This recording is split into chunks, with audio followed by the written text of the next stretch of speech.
Retrieval Augmented Generation, or RAG, is a technique that allows large language models to interact with datasets or documents of any size. In today's video, we're going to build up a fundamental understanding of this process by coding our very own RAG pipeline, step by step, using Python and Ollama. We don't need to mess with fine-tuning, and we also don't need any more compute than it takes to run the model. By the end of the video, you're going to have a script that you can use to answer questions about your very own documents. Let's go. So first, let's start by setting up our Python environment. Here I'm in a clean folder called RAG. And start by installing our virtual environment, which we've covered in previous videos. Next, we'll activate that environment with source activate. And finally, we're going to install our dependencies, which are just going to be Ollama, which we're already familiar with, and NumPy, which is a great Python library for working with numbers and mathematical equations. So now that we have our dependencies installed, I wanted to just quickly cover a couple of the Ollama functions that we'll be using today. So we open up a Python interpreter, import Ollama, and the first method that I want to cover is the chat completion. Now, you should be familiar with this already from my intro Ollama video, but if not, I'll link to that above. So the format that we're following is ollama.chat, and then we pass in the name of the model that we want to use, followed by a list of messages, where each message has the form role, which is one of user, system, or assistant, and then content, which is whatever our prompt happens to be. So we hit enter, we wait for a minute for the model to load into memory, and then we should see a JSON response. We have our response back. We see that we have a lot of meta information, but we also have content and then the actual response to the query that we asked it. The next Ollama function that I wanted to address is called embeddings. Now, I'm going to talk about what an embedding is later, but for now, just know that this method takes in a prompt, just like the chat completion, and it gives out a list of numbers. That's all that we need to worry about for now. So since we're building a RAG pipeline, the first thing we're going to need is source material. So I'm going to be using Project Gutenberg, which is a great source of freely downloadable open source books. In my case, I'm going to be downloading Peter Pan. And so now we can browse this and sort of look at the format. And one thing to call out right now is the formatting is a little bit weird. So even though this is one sentence, it actually has a new line break a few times throughout the sentence. So we'll just want to keep that in mind as we start parsing this document. So now that I've downloaded our source document and stored it as peterpan.txt, I'm just going to hide the file tree so we can focus on the code. Now the first thing we want to do is parse this document. And we sort of saw the layout of the document, how each line is not necessarily one sentence or one paragraph. So I'm going to write some custom logic to handle that and group it up into paragraphs. So first I define my function parse file, where we pass it the file name. And then I'm going to open it in the standard Pythonic way, storing the reference to the file as f. This encoding we're passing just helps us to avoid any weird encoding characters that would maybe be part of the output. Next, I'm creating variables for the paragraphs, which is the total list of paragraphs we're writing. And finally, a buffer, which is where we're going to append each string to as we're going through one single paragraph. And then we begin reading each line of our file. And what I'm doing here is I'm stripping each line. So for example, if a line was only a new line character or only a tab, it would just be concatenated down into an empty string. Then we say if the line exists, if the line is truthy, basically if it's not an empty string, we append the line to the buffer. We also say else if the line is not truthy, right? So if it is empty, if it happened to be a new line, which is how our file denotes breaks between paragraphs. And if we have something that's currently in the buffer, then we join everything in the buffer and append it to the paragraph. So basically we're going line by line. When we hit a new line break, an empty line, we say everything above that we've seen already is one paragraph. We concatenate those with a space and append them to our list of paragraphs. And then we reset our buffer. Once we exit this loop, once we're done reading the whole file, we still might have some things in the buffer that we've added already. And so then we just repeat this check. We say if there's anything in the buffer, concatenate them with a space and then append it to the paragraph. And then finally return our list of paragraphs. So now we can add that to our code. We parse the file given the file name, and then I just want to print out the first 10 paragraphs that we see. And so let's see if this works. Great, so we see we have an array. It seems to be a list of things that would appear to be paragraphs. If we compare this to our input file, we see that we were able to correctly split on new lines and just get the paragraphs without any weird spaces or new line characters as part of our corpus. So now that we've written a function to parse our document and return just atomic paragraphs, we need some way of determining which of these paragraphs is most relevant or similar to a given query. The industry standard way of doing this is by using embeddings. So let me explain what an embedding is. By way of example, let's think about how we might describe and compare fruit. What are some ways that you would describe fruit? You might say one is sweeter or tartar, it's one color versus another, it's bigger or smaller. you can take each of these as an axis on a chart, for example, like I've done here. Once we do that, we see that more similar fruit are closer together in fruit space, and dissimilar fruit are further away. You could even imagine that each of these axes is on a scale of 1 to 0, and each fruit's coordinates is now how we describe the fruit. These coordinates are basically how embeddings work, where similar fruits have similar embeddings. Now, while we know what each dimension of this coordinate system means in our toy example, that won't be the case for model-generated embeddings. Furthermore, while our embeddings are only 2 dimensions, sweetness and color, model-generated embeddings will be on the order of hundreds of dimensions. But the important takeaway is that the clustering effect still applies. Similar items will have similar embeddings, regardless of the dimensionality. Okay, so now that we understand what embeddings are, let's put them to work in our project. So the first thing that we want to do is import Ollama. And then I've defined this function getEmbeddings here, which just wraps the embedding interface from Ollama itself. So we pass it a model name in case we want to use an embedding-specific model. And then we also pass it a list of chunks. And what this is going to do is perform a list comprehension on each of these chunks, and for each one, it's going to get that chunk's embedding from Ollama. Moving on, okay, we're going to say embeddings equals getEmbeddings, and then we're just going to use the Mistral model for now, but I would recommend using an embedding-specific model. And finally, we're going to pass it paragraphs, but because this is an entire text worth of paragraphs, I'm just going to say I want from 5 to 90, just to give us a sample of what this is going to be like. And finally, because we know that embeddings are just a big list of numbers, I'm just going to print out the length of the embeddings that we get.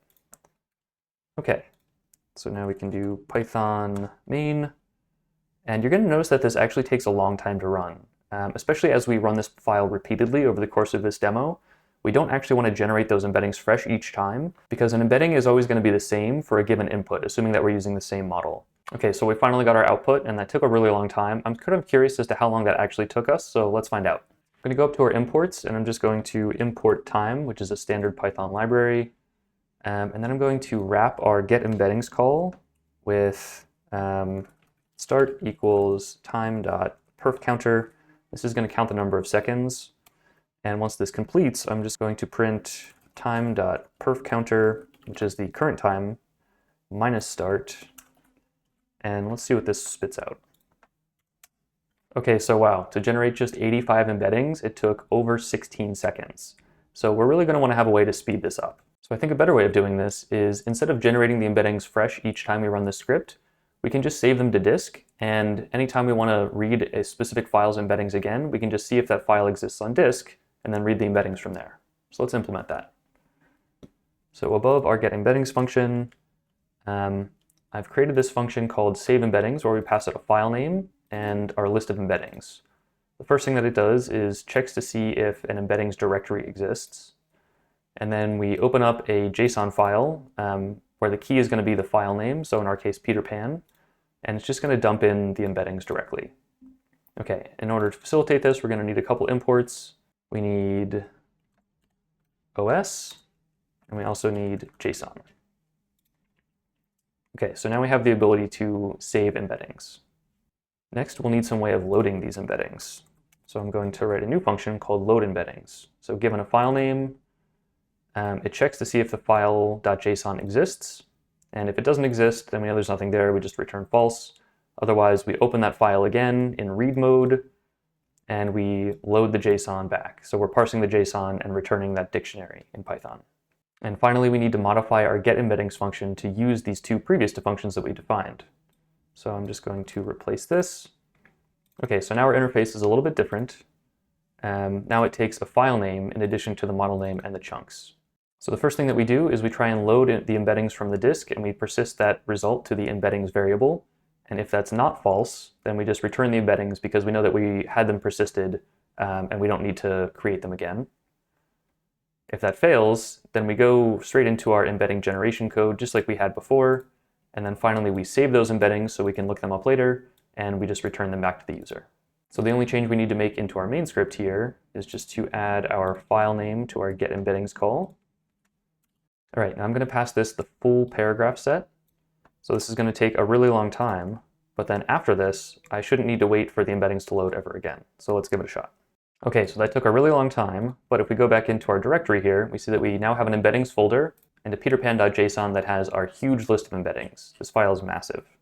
However, if we run our script again, now that we've pre-generated the embeddings, we should see that our timer tells a different story. All right, that took less than a second to load, and we now have each embedding for every single paragraph in this book. Once we have the embeddings for each paragraph in the entire document, there's only one more embedding that we need to create, and that's the embedding for the query itself. So in our case, I'm creating a prompt, who is the story's primary villain, and then we just embed that using Ollama as we would. What we need to do next is compare this prompt embedding to each of our paragraph embeddings to determine which ones are the most relevant to our query. Now, if you remember our fruit example, this would be easy to do in 2 dimensions, but it's a lot harder when your dimensionality is more like 7 or 800. So in order to facilitate that, I'm going to use a tool called Cosine similarity. Now, this is very mathy, so I'm just going to have you accept it as a given, but it's basically a mathematical tool for calculating the similarity between 2 vectors. And next we define a function findMostSimilar, where our arguments are needle, basically the thing that we're comparing against, and the haystack, which is our list of embeddings that we're comparing the needle embedding to. The primary thing that's happening here is a list comprehension that calculates the cosine similarity for each item in the haystack that we provided it.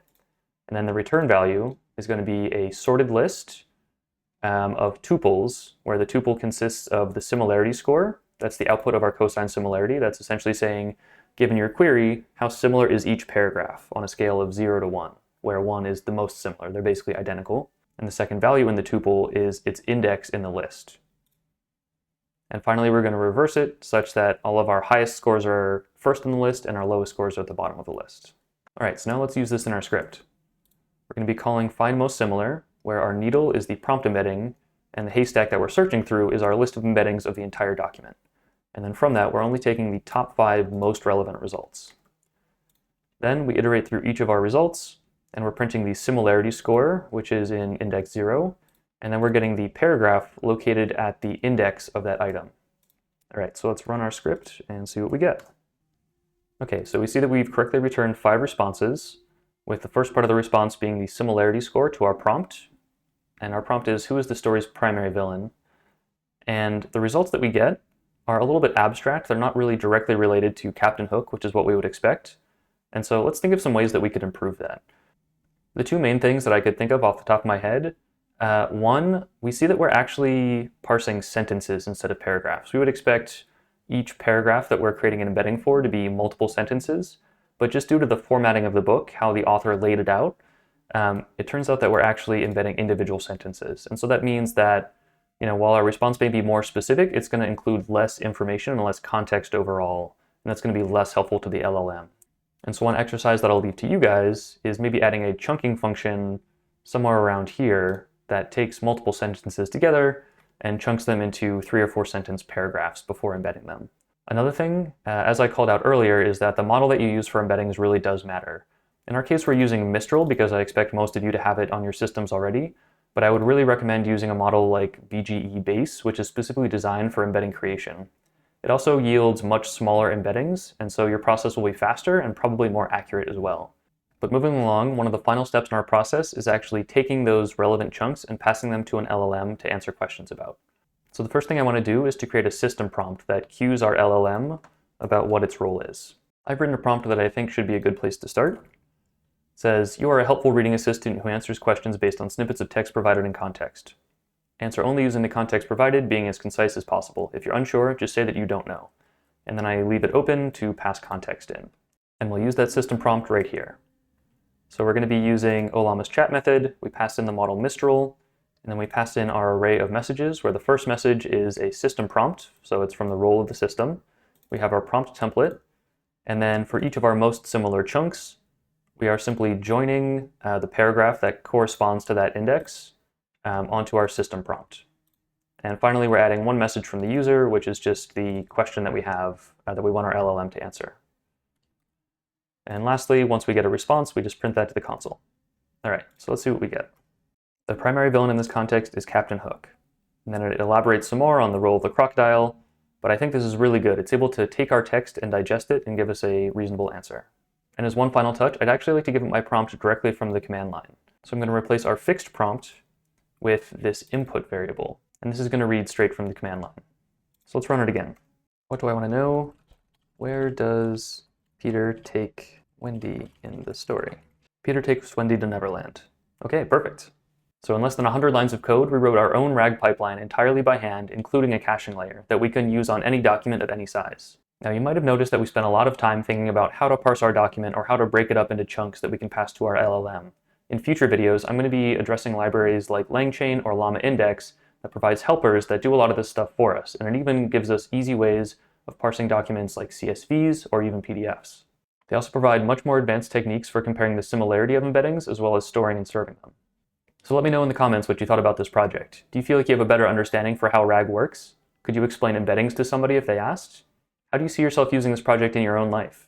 Thanks for joining me. If you enjoyed this video, please consider liking and subscribing.